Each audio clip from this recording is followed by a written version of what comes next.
Hello दोस्तों, मैं आपका दोस्त सबा मेठा। मैं आशा करता हूँ आप सब अच्छे होंगे। हमारे यूट्यूब चैनल पे आपका स्वागत है।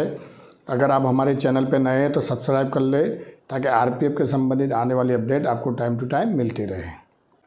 आज हम एक मुद्दा लेके आए हैं कि आरपीएफ रूल 70 एंड 72 क्या है, क्योंकि बहुत से बच्चे अभी कंफ्यूज हो रहे हैं। ये दोनों लेटर घूम रहे हैं 70 और 72 के, और सोच रहे हैं कि आरपीएफ की वैकेंसी डिक्लेयर होगी।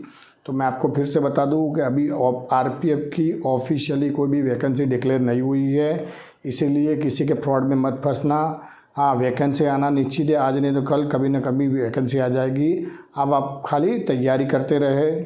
अब हम समझते हैं कि जो आरपीएफ एसआई कांस्टेबल वैकेंसी में जो अंडर 70 और 72 रूल क्या है और वो किसके लिए लागू लगता है, वो हम आज डिटेल से समझेंगे ताकि आपका कन्फ्यूज़न दूर हो जाए।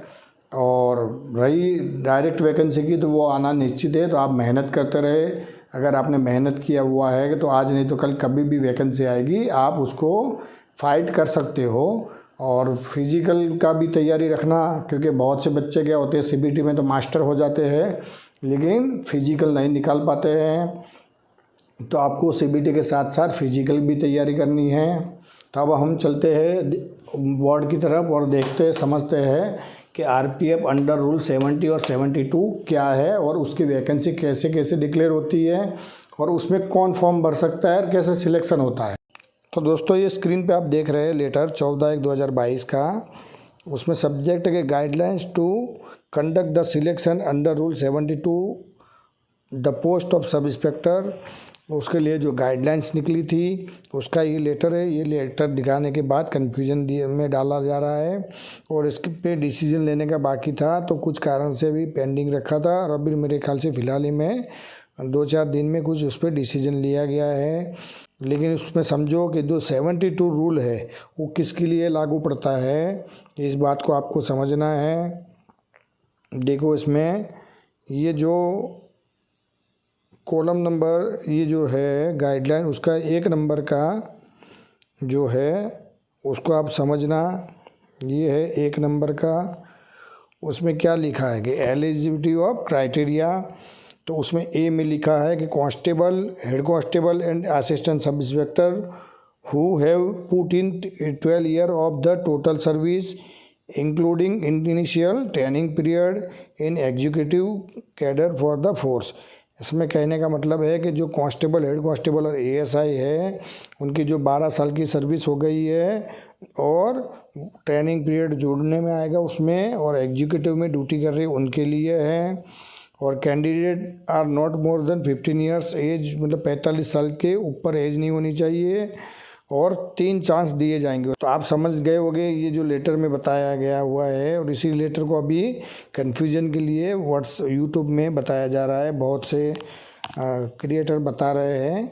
तो आप क्लियर समझे कि ये जो 72 रूल है वो इन सर्विस वालों के लिए है कि ना कि डायरेक्ट के लिए है, तो कन्फ्यूजन में ना रहे।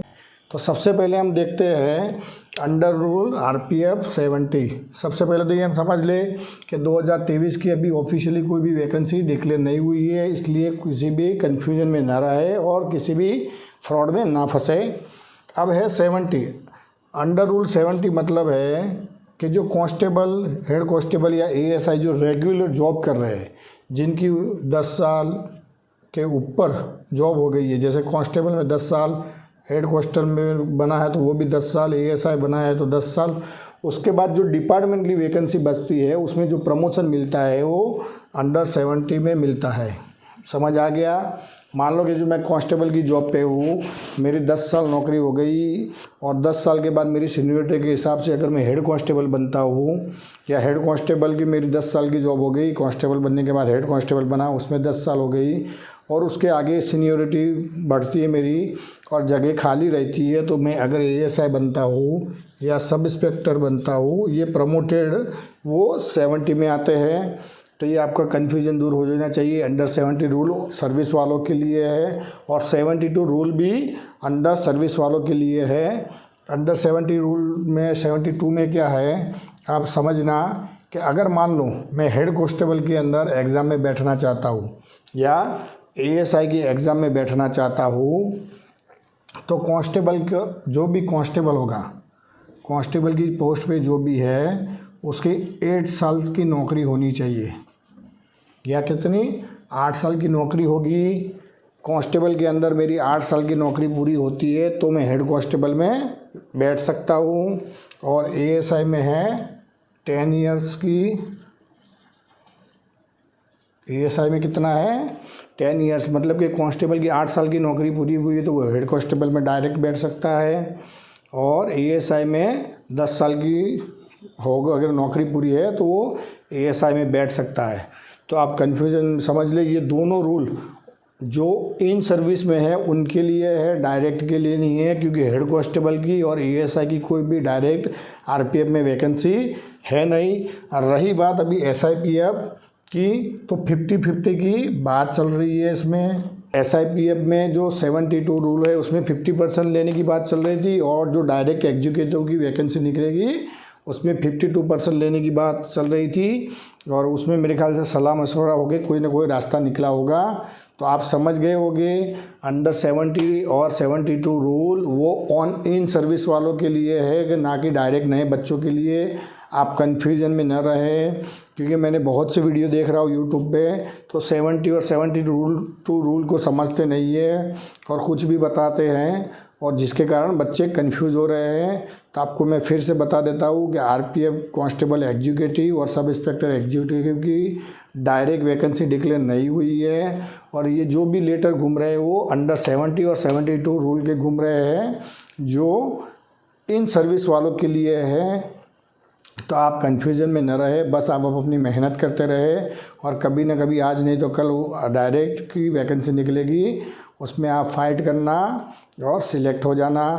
आशा करता हूँ हमारी वीडियो आपको अच्छी लगी होगी। अगर हमारी वीडियो आपको अच्छी लगी तो लाइक और कमेंट करते रहना, ताकि आरपीएफ के संबंधित आने वाली अपडेट आपको टाइम टू टाइम मिलती रहे। इसी के साथ मिलते हैं नेक्स्ट सेशन में, जो क्वेश्चन पेपर का मैं प्रिपरेशन करवा रहा हूँ उसके साथ। जय हिंद, जय भारत।